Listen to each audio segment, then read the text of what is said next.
Bom, pessoal, encerrando então os nossos vídeos dessa semana, a discussão agora ela passa a se envolvendo o chamado conflito aparente de normas, pessoal. Como nós vimos falando até agora, quando se fala de norma penal, não se está falando propriamente de uma lei penal específica, mas das diversas normas que podem ser extraídas a partir de um determinado texto. Bom, muitas vezes pode acontecer de que nós temos um fato com determinadas características e, hipoteticamente, nós podemos ter dúvidas sobre qual das leis penais, qual das normas penais vai incidir sobre o caso concreto. Este é o problema das chamadas situações que trazem a discussão do conflito aparente de normas. Ou seja, nós encontramos uma pessoa morta. Automaticamente, ao encontrarmos essa pessoa morta, nós podemos pensar que, é um crime de homicídio, doloso, culposo, na condição de veículo automotor, qualificado, é uma lesão corporal seguida de morte. Ou seja, nós temos várias hipóteses que podem incidir sobre esse caso. Agora, qual delas vai incidir?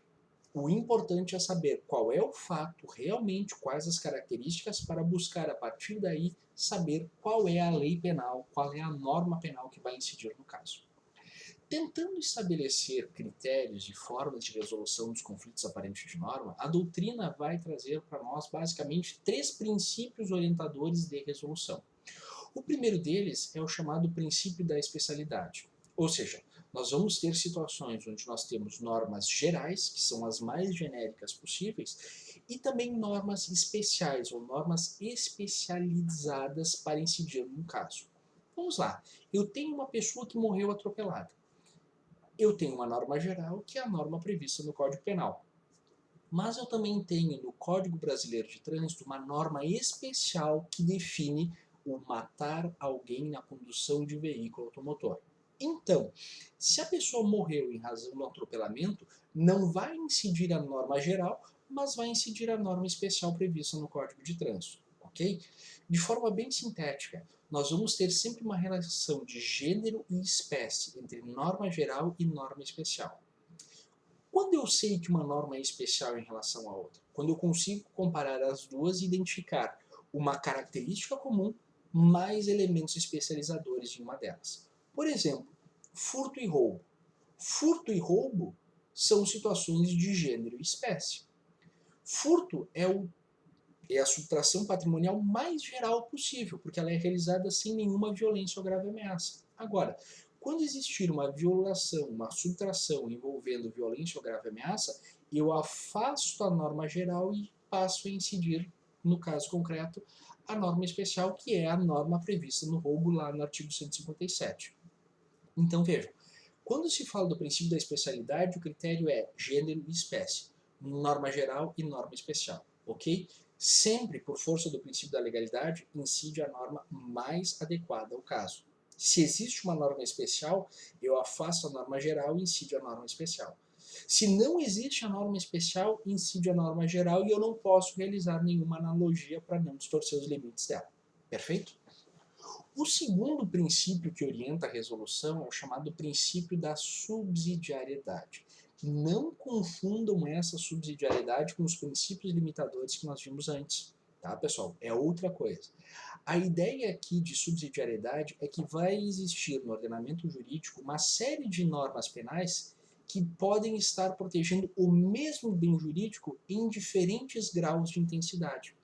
Vejam o seguinte: qual norma eu aplico quando eu tenho uma tentativa de furto e não um furto consumado? Alguém poderia dizer, tá, mas é óbvio, professor, se eu tenho uma tentativa de furto, eu vou aplicar a norma relativa ao crime tentado e não ao crime consumado. Tá, mas dentro dessa relação, crime tentado e crime consumado, o que me permite afastar a aplicação do crime consumado? Uma relação de subsidiária. Uma relação de subsidiariedade, perdão. Ou seja, há uma relação de subsidiariedade entre crime tentado e crime consumado, por quê? O crime consumado é a situação prevista originalmente. Para todos os crimes. Se vocês pegarem o Código Penal, todos os crimes vêm descritos da forma consumada. Subsidiariamente, eu posso aplicar a forma tentada quando ele não for consumado. e aí é um ponto que no semestre que vem vocês vão estudar com calma sobre o crime tentado e crime consumado, é saber quando o crime está consumado e quando ele está apenas tentado, para saber justamente quando eu posso aplicar a forma tentada e não a forma consumada de uma situação concreta.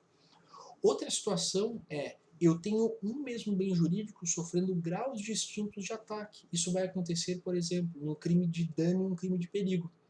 Vejam, por exemplo, o bem jurídico vida, num crime de dano, de homicídio, ele é destruído. Numa tentativa de homicídio, que é um crime de perigo, a vida é apenas exposta a uma situação de perigo. Então, pelo princípio da subsidiariedade, significa dizer que eu tenho uma norma prevista como regra, que é a norma específica, prevista pelo legislador. É a norma tradicional, norma ordinariamente aplicada. No caso dos crimes, das normas penais incriminadoras, são os tipos penais consumados previstos como regra, ok?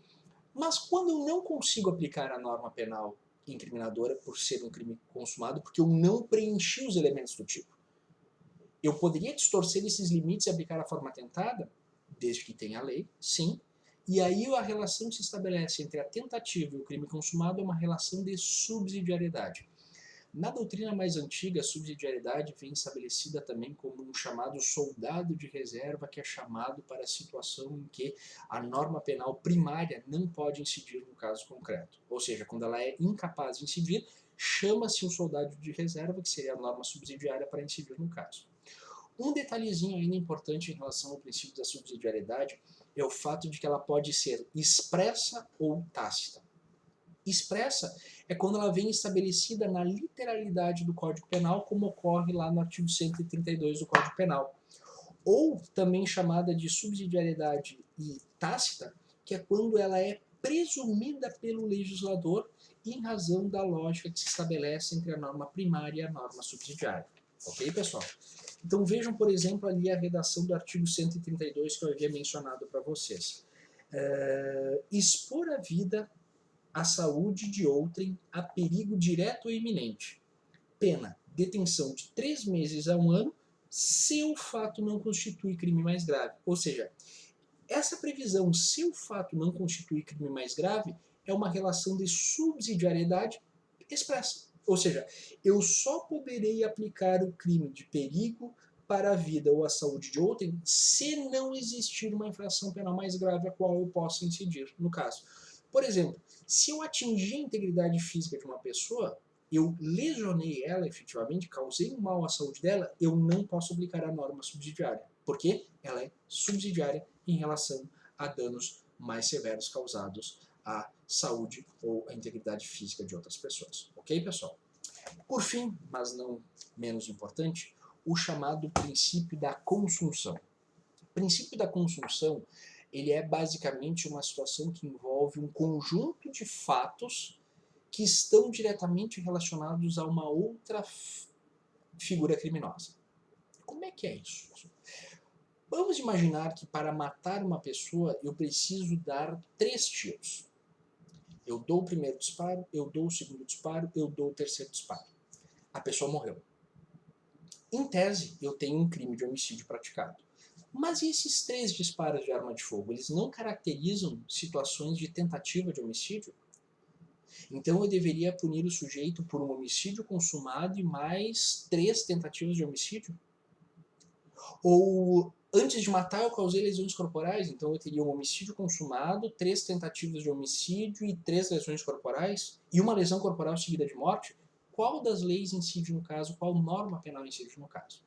O princípio da consunção ele vai dizer basicamente o seguinte: o crime fim absorve todas as infrações penais antecedentes que são considerados meios necessários ou fase normal e natural para a realização do crime desejado. Ou seja, nessa situação em que eu tenho 3 disparos de arma de fogo, eu responsabilizarei o sujeito apenas pelo crime de homicídio consumado, porque os demais atos criminosos, que são meios ou etapas, são considerados como absorvidos pelo crime fim. Ok? Então, a lógica do princípio da consunção é quando eu tenho um crime fim que absorve todos os demais crimes que são meios ou etapas necessárias para o cometimento deste crime. Vamos estabelecer o seguinte: o crime de disparo de arma de fogo e o homicídio causado por disparo de arma de fogo. Portar arma de fogo em via pública, disparar arma de fogo em via pública, causar homicídio mediante um disparo, tudo isso estaria absorvido pelo crime único de homicídio. Muito cuidado com relação à consunção, porque vão existir situações onde um crime não poderá ser absorvido. Mas essas situações mais pontuais eu deixo para um outro momento, para uma outra oportunidade, porque a minha preocupação nesse momento é só estabelecer esses 3 parâmetros de resolução dos conflitos aparentes de norma. Primeiro deles, especialidade, norma geral e norma especial, subsidiariedade, norma primária e norma subsidiária, e consunção, crime fim absorvendo os meios ou etapas necessárias para a consumação do crime desejado pelo sujeito. Ok, pessoal? Bons estudos aí para vocês, pessoal. Qualquer dúvida, joguem ali no fórum a questão e o tópico para que eu possa organizar os próximos vídeos e vamos em frente, tá, pessoal? Grande abraço, bons estudos, boas aulas. Até mais. Tchau, tchau.